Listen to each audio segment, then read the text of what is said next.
நம்ம கௌதமுக்கு இப்படி ஒரு நிலைமை வரும் அப்படின்னு கொஞ்சம் கூட எதிர்பார்க்கவே இல்ல அப்படின்னு தான் சொல்லணும். ஏன்னா, அந்த அளவுக்கு வந்து பார்த்தீங்கன்னா, இப்போ கௌதமோட நிலைமை சீரியஸா மாறப்போகுது. ஏற்கனவே இந்த எஸ்எஸ்கே எப்படியாச்சு ரேவதியோட மகன் யாரு அப்படின்ற ஒரு விஷயத்த கண்டுபிடிச்சிடலாம் அப்படின்ற மாரி நெனச்சுட்டு இருந்தாங்க. ஆனா, எஸ்எஸ்கே நம்ம கௌதம கொல்றதுக்கு இப்படி ஒரு ஏற்பாடு செய்வான் அப்படின்னு கொஞ்சம் கூட எதிர்பார்க்கவே இல்ல.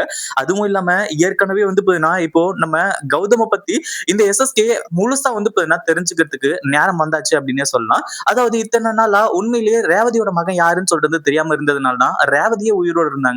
இல்ல அப்டின்னா, அதாவது ரேவதியோட மகன் யாருன்றது தெரிஞ்சிருந்துச்சு அப்டின்னா, 2 பேரோட கதையையும் இந்நேரத்துக்கு எஸ்எஸ்கே முடிச்சிருப்பான் அப்டின்னு தான் சொல்லணும். இப்பவும் வந்து பார்த்தீங்கன்னா அந்த அநாத ஆசிரமத்துக்கு போயிட்டு, இந்த மாரி அதாவது ரேவதியோட மகன் யாரு? அப்டின்ற மாரி விசாரிச்சுட்டு இருந்தாங்க.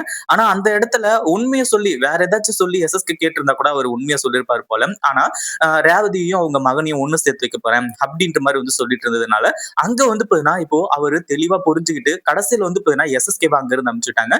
ஆனா அங்க வேலை செய்ற ஒருத்தன், நான் வந்து பார்த்தீங்கன்னா எடுத்து குடுக்குறேன். எனக்கு பணம் குடுங்க அப்டின்ற மாரி கேட்டு, ₹1,00,000க்காக வந்து பார்த்தீங்கன்னா, நம்ம கௌதமோட டீட்டெயில்ஸ எடுத்து குடுக்கறதுக்கு ரெடியா இருந்துட்டு இருக்காங்க. அதுலயும் நம்ம ரேவதிக்கு இப்போ இந்த எஸ்எஸ்கே பத்தின உண்மைகள் தெரிய வந்ததுதான் உண்மையிலேயே ரொம்ப நல்ல விஷயம் அப்படின்னு சொல்லலாம். ஏன்னா இல்ல அப்படின்னா நம்ம ரேவதி அப்பவே உண்மையை போட்டு உடைச்சிருப்பாங்க. ஏன்னா இத்தனை நாளா எஸ்எஸ்கே வந்து பாத்தீங்கன்னா தன்னோட கணவர்னு நினைச்சே வந்து வாழ்ந்துகிட்டு இருந்தாங்க. அதாவது இப்போ கிடையாது. இதுக்கு முன்னாடி வந்து பாத்தீங்கன்னா ரொம்ப கோவத்துல இருந்தாங்க. இந்த எஸ்எஸ்கேவை உண்டு இல்லைன்னு பண்ணணும், கொலை பண்ணணும் அப்படின்ற ஒரு கோவத்துல இருந்துட்டு இருந்தாங்க. ஆனா இப்ப என்னாச்சு அப்படின்னு பாத்தீங்கன்னா அது எல்லாத்தையுமே விட்டுட்டு இந்த எஸ்எஸ்கே வந்து இன்னும் 6 மாசத்துல சாக போறாரு அப்படின்ற மாதிரி வந்து நினைச்சிட்டு இருந்தாங்க. ஆனா இந்த எஸ்எஸ்கேவோட பத்தின சுயரூபம் தெரிய வரும்போது தான் உண்மையிலேயே மிகப்பெரிய அதிர்ச்சி ஆச்சு. ஆனா நம்ம கௌதம் வந்து பார்த்தீங்கன்னா நம்ம ஜானகிக்கு வந்து தாலி செயின் வந்து எடுத்து குடுக்கணும் அப்படின்றதுக்காக, அங்க கம்பெனில அதாவது அவங்க வேலை செய்ற வந்து பார்த்தீங்கன்னா மில்லுல அவங்க ஓனர் கிட்ட, பூஜா கிட்ட வந்து பார்த்தீங்கன்னா கேட்டு அட்வான்ஸ் பணத்த வந்து பார்த்தீங்கன்னா வாங்கிட்டு வராங்க.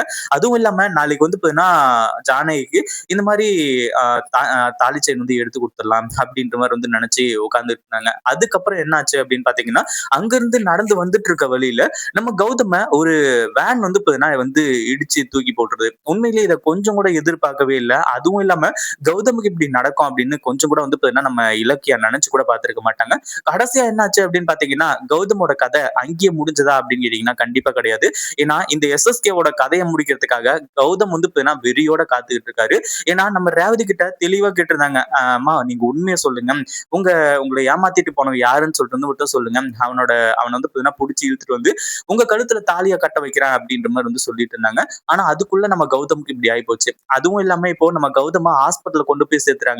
இந்த ஒரு இன்ஃபர்மேஷன் நம்ம இலக்கியாவுக்கு வரும்போது உண்மையிலேயே இலக்கியா செம்ம ஷாக் ஆயிடுறாங்க. என்ன பண்றது? ஏது பண்றது? அப்படின்னு ஒண்ணுமே புரியல. அந்த அளவுக்கு மிகப்பெரிய அதிர்ச்சி ஆயிடுறாங்க. கௌதம்க்கு எதுவும் ஆயிடக்கூடாது அப்படின்னு சொல்லிட்டு எல்லாருமே வந்து பார்த்தீங்கன்னா இப்ப வேண்டிக்கிட்டு இருக்காங்க. இந்த வீடியோ புடிச்சிருந்தா லைக் பண்ணுங்க, ஷேர் பண்ணுங்க.